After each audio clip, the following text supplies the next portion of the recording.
What up, y'all? We are here for our weekly Alchemy Message.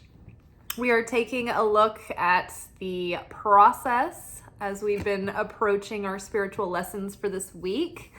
And from the Wild Unknown Alchemy deck, we've got Dissolution, which has made its appearance a couple of times recently, followed by Resina, followed by Chiron.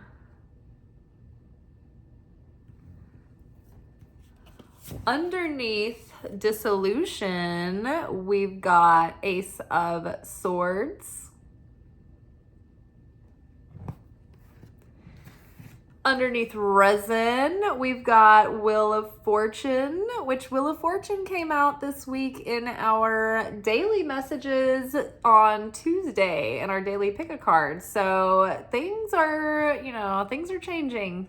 The gears of fate are beginning to turn. And underneath Chiron, we've got Five of Pentacles. So I'm feeling very, very encouraged. This whole week has been very unified in the theme, and it has been just becoming more and more magnified as the week has gone on. Check out the weekly energy oracle forecast, check out Monday's anchor message, and even our manifestation oracle message yesterday was fantastic. All signs point to coming through an initiation season and getting through to the end of it and coming out the other side, like on the up and ups, right? You know, it's like when you go through medical school, as we all go through medical school, it's like you go through these, harrowing years and marks are in, and it's not like every doctor passes with A+ or 100%, but they are enough to get by. It's like it's enough that we were able to pass go and collect our $200, right? It's not about perfection. It's about genuine forward progress. So I feel like we've come to the other side of a long period of difficulty and challenge. Quite possibly the first portion of your life may have felt like it was very tumultuous, very up and down, maybe very uncertain. Maybe you had a lot of chaos in your house growing up as a child, or just a lot of uncertainty and a lot of things up in the air all the time and changing. Well, I feel that through all of those experiences, we've been able to come to the other side of them and do the spiritual work within to dissolve the outer layers of negativity that have built up over time over our inner radiance, over the inner part of ourselves that's the purest part of our being, that isn't suffering from any conditioning of like societal programming. No wounds of shame and guilt and, hiding parts of ourselves in the shadows because we think that will, we'll never be loved if anybody knew, who we really were, or things along that line. So we've been dissolving our negativity, our ego, our preconceived notions, our judgment, our bitterness and resentment. We've been shedding our fears and our doubts and our lack. And we've really been going through the fire, but proactively, looking to heal our wounds, but not just heal from them, take away life lessons and wisdom and jewels and gemstones from all of our experiences. And so because of that, throughout all this healing and the dissolving of that negativity and all that mind chatter and those fears, and it's like this film that collects over the lens through which you perceive life. And it's like we've dissolved all of that gunk. And now we've got Ace of Swords here, which is clarity. which is like a new, like mentally refreshed, right? You've got like new ideas, new enthusiasm, clarity of mind, a feeling of certainty, right? The Ace of Swords isn't like back and forth, like, oh, maybe, maybe not, you know, it's not at war with itself. The Ace of Swords is very clear. So clarity is coming on the other side of all of the work that we've done to heal and elevate our ego. And now because of this, it's like our perceptions aren't so tainted by the ego's agenda or the ego's defense mechanisms or the ego's inner conflicting agendas and inner conflicting desires. It's like we're more in alignment because we've gotten rid of a lot of the toxicity and clutter and extra noise that had just built up over time. So now coming on the other side of this, we're so much lighter, we're so much freer, and we're so much more clear, and there's so much more energy and space to just have silence, to have just a sense of well-being, and then to have space to have ideas and really think about those ideas and dream about them. So resin here, resin is, it's like taking all that we've learned and really solidifying that and preserving it so we never forget what we had to come through to get where we've gotten today. We will never forget how hard it was to learn the lessons that have given us the wisdom that we've arrived at. We've worked so hard to overcome our old patterning. So it's like we want to solidify that, and so that we don't forget about it, so that we have it there as a reminder, like a paperweight, like a resin paperweight. Hold on, I got an idea.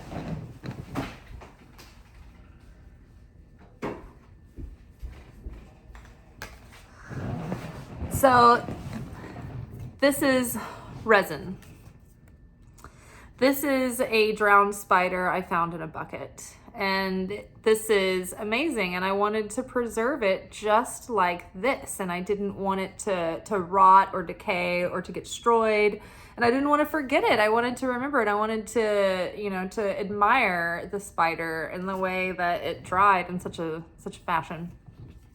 Same with our lessons, the lessons that we've taken with us. We want to remember what we've been through and what it took us to get here, because we don't want to make the same mistakes again. We don't want to go down that path again. We don't want to repeat the same patterns and experiences again and again and again. So we need something as a reminder, as a souvenir of all of our wild travels, and the journey that we've come through up until now. There's also something like the darker side of resin is that you don't want to look back on something and make it like you don't want to become so attached to something that you hold on to it and it can never change, right? Like if I wanted to cast some baby shoes in resin, right? That sometimes people do that, or cast them in bronze, and it's because they want to preserve that nostalgia, right? That sentimental value of those little baby shoes. Well, we don't want to sentimentalize the parts of ourselves that we've grown out of, right? I, as a grown woman, do not want to sentimentalize my ingenue years and living in that state of ignorance is bliss and naivete, right? If I tried to hold on to that, too sentimental to let it go, it would damage my life because I wouldn't be in the correct season. I would be holding myself back. I would be trapping myself in a lesser form or at a lower level of consciousness, right? So we don't want to hold on to the past to the point where we can't move forward. We also don't want to remember things as way better than they were or way worse than they were, right? It's like when this is a really like broad example, but you know that like archetypal character of the guy who was like the football player in high school, who's like the all-star, who was like the hot dude, homecoming king, and he like remembers that part of his life forever. And he's kind of stuck in that time period, and he's never progressed past those years because those were the glory days. And so that person still kind of dresses like that, and they still hang out with those same people, and they still kind of like do those same activities for fun, like hang out in the parking lot and drink some beer by the truck, you know, and like they haven't progressed past that age. So we don't want to fall prey to that attachment and keep us in a state of like arrested development, so to speak. However, I do think this is more on the positive end of making sure that you don't forget the lessons that you've learned, so that we can really embody them, embody that wisdom, embody that growth and that evolution and that change and that transformation, and move forward like 1 degree closer to that higher self. And the more that we transform that inner darkness into light, the more that we transform our negativity, and we become more like the light of the Creator by dissolving that old self, that ego self away.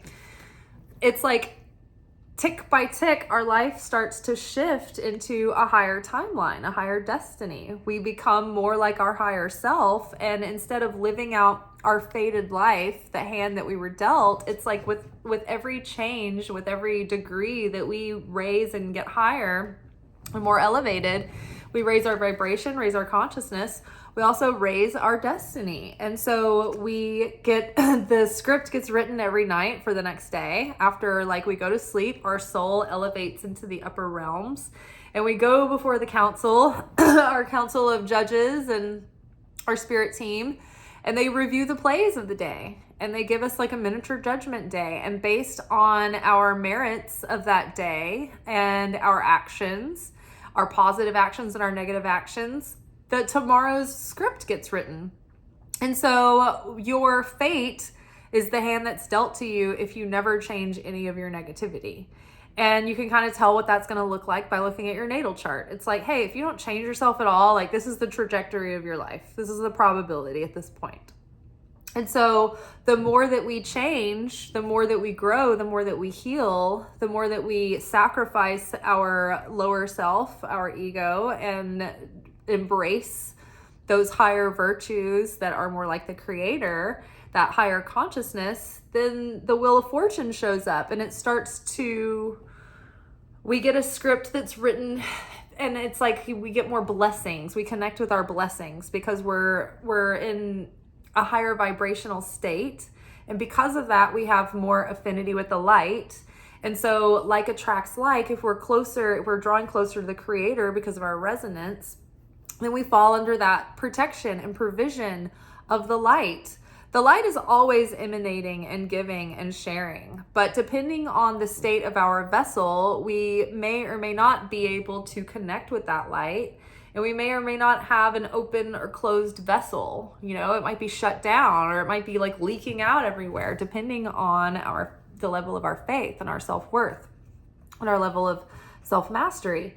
So the more that we heal and elevate on the inside, the more that our life starts to heal and elevate and become more harmonious and more abundant and more fulfilling in the material expression of our life.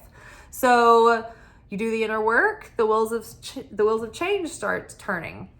And so maybe, you know, whereas you were going to get caught at a red light and then maybe get T-boned and be late for work, and maybe everything's okay, but now you have this expense and it's like a big headache. Maybe instead you make that green light and you don't get into that accident.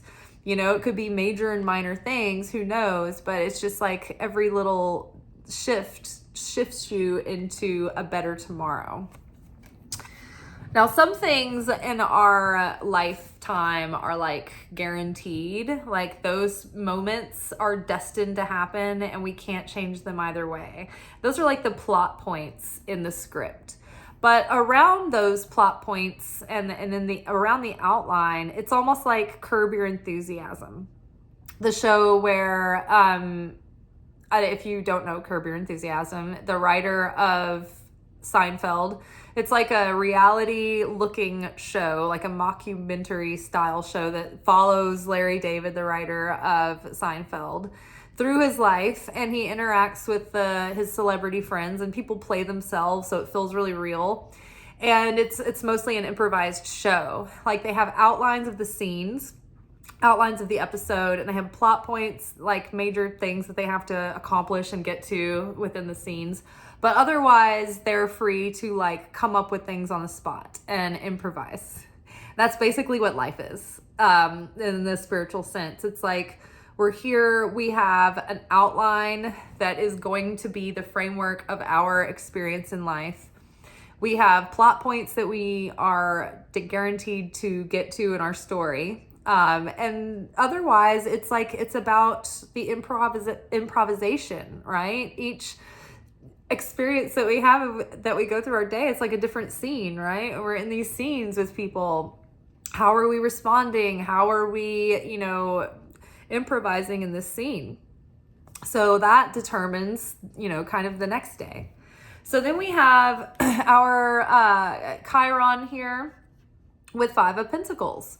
So all this work that we've done to dissolve the ego, to dissolve the voice of fear, to dissolve the voice of scarcity and lack, we've dissolved that animal instinct to be completely reactive and in survival mode and competition, and that primal negativity. We've actually self-mastered and risen above our animal-based instincts, thank God.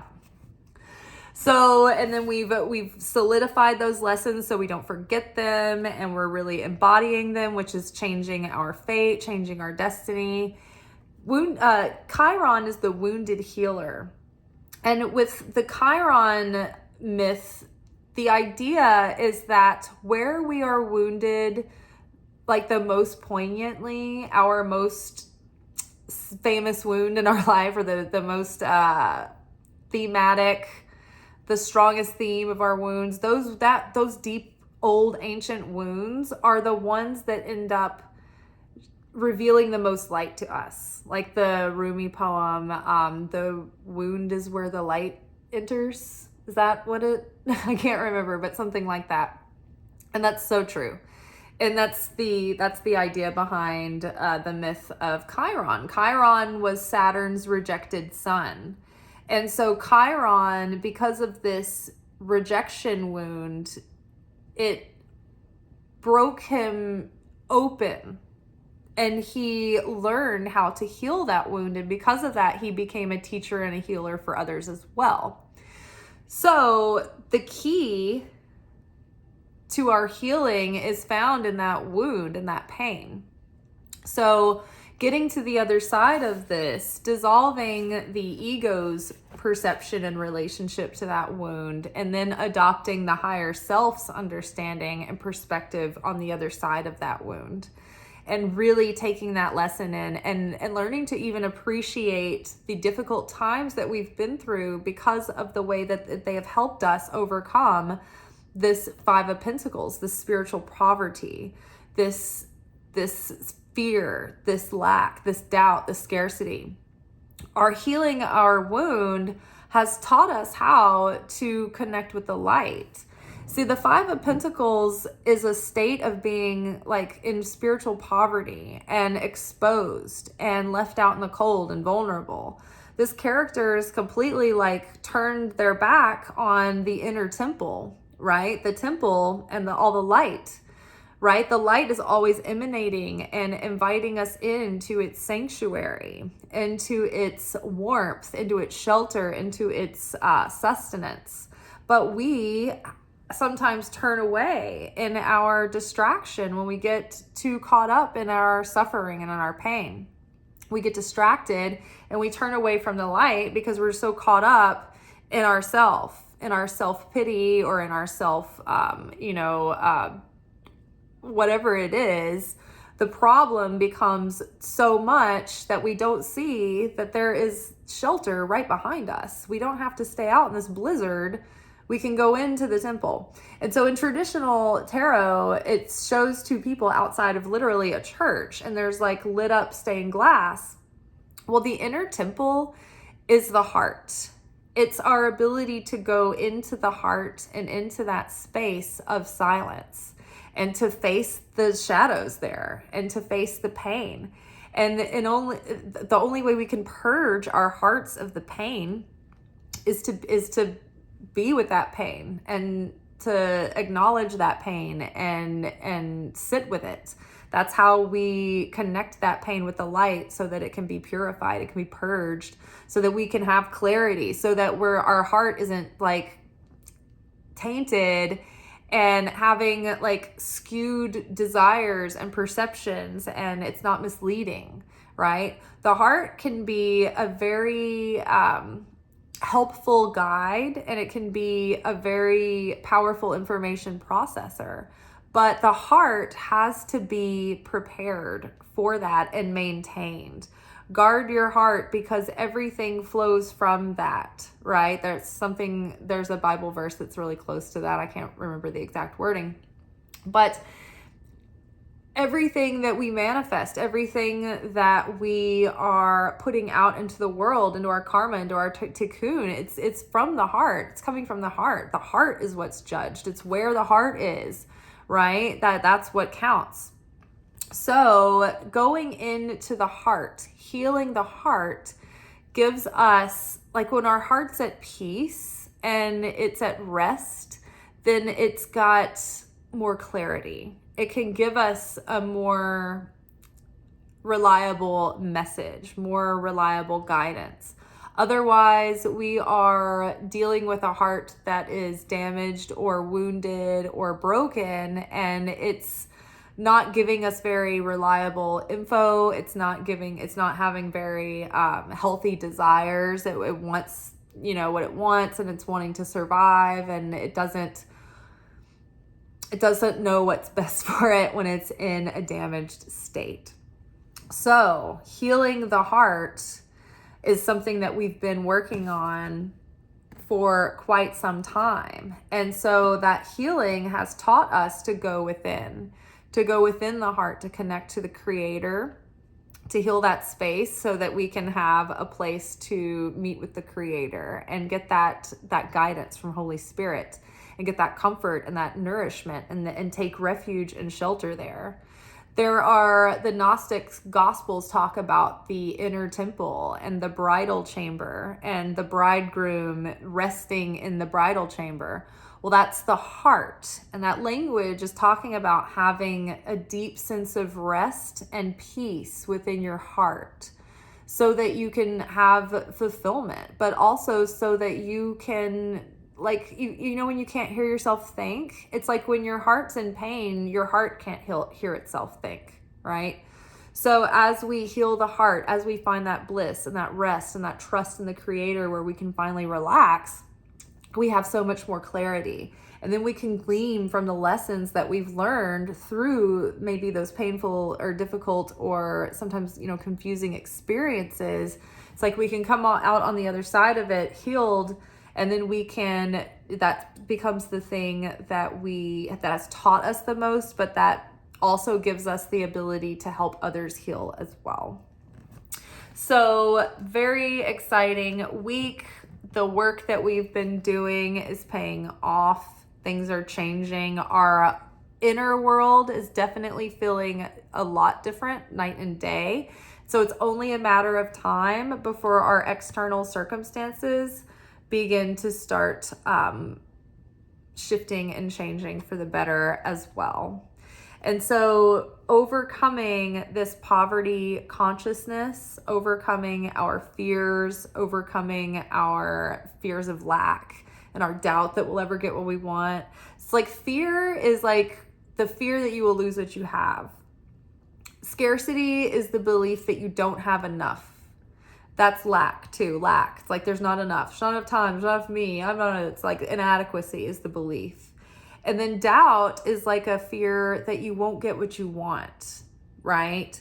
So those are like the trinity of dark temptations into worry that we need to overcome, that will get us out of the cold, that will get us out of the feeling of being exposed. And when we're in that state of fear and when we're in that state of spiritual poverty, we are exposed. We're energetically exposed to negativity. We make ourselves more vulnerable for chaos because fear allows chaos in. Fear allows reactive behavior in. It allows the ego to start magnifying things and wanting to be impulsive, right? So we have learned through our, our experiences to dissolve those parts of our personality, right? So that we have more self-mastery and self-control and more emotional sobriety, emotional clarity, right? And that gives us conscious clarity and mental rest, right? And we want to solidify these lessons and not forget them, but to embody them. And we also don't want to hold on to something past its point of completion, right? We don't want to sentimentalize something in a way that will keep us stuck living in a memorial or a museum, right? We want to move forward into the future, take our lessons, take our memories, take all the treasures that we want to keep preserved, and it's like the wisdom we want preserved because we don't want it to like break, how like chemicals and like chemistry, like things break down over time and then the chemistry of it starts to change. It's like we don't want to forget these lessons or have them become distorted or have them start breaking down because we forget, right? We get back, start like dipping our toe back in the old ways, the old habits, the old thought processes, right? We want to catch ourselves when we're doing it and nip it in the bud, right? And reinforce those new neural pathways, those new patterns, those new beliefs, those new habits, those new routines and new structures. All right, you guys, very exciting, really, really good things are about to just push through the soil. I can feel it. I will see y'all tomorrow for our weekly romance oracle message. And until then, ciao.